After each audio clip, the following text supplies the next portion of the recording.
อมนโทโสภายิ่งพายุ่ง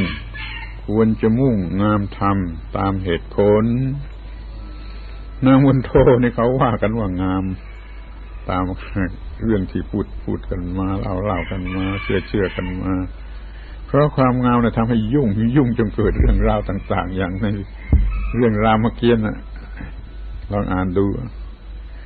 ยุ่งหลายขั้นตอนนะ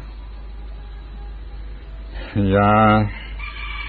ให้ความงามชนิดนั้นนะมาเป็นเครื่องบังคับหัวใจ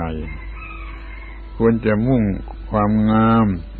ด้วยความดีด้วยคุณความดีเรียกว่างามธรรม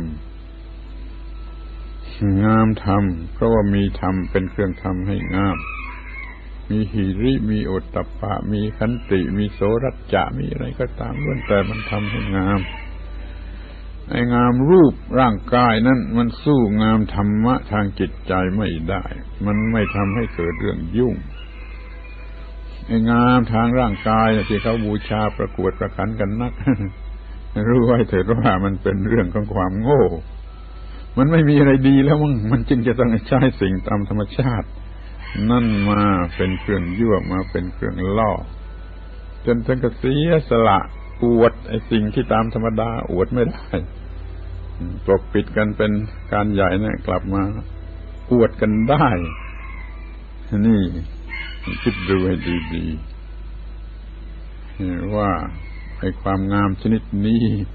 มันจะนำไปสู่ผลชนิดไหนไอ้คนที่บูชาความงามชนิดนี้จะมีจิตใจเป็นอย่างไร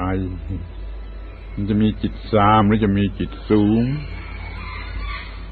การประกวดนางงามนี่มันจะเป็นการประกวดคนหน้าด้านเสียมากกว่าอย่างอื่นอย่า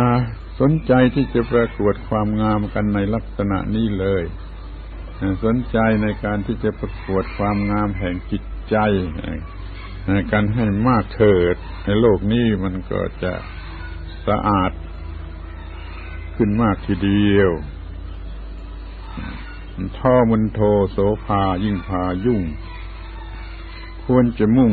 งามธรรมตามเหตุผล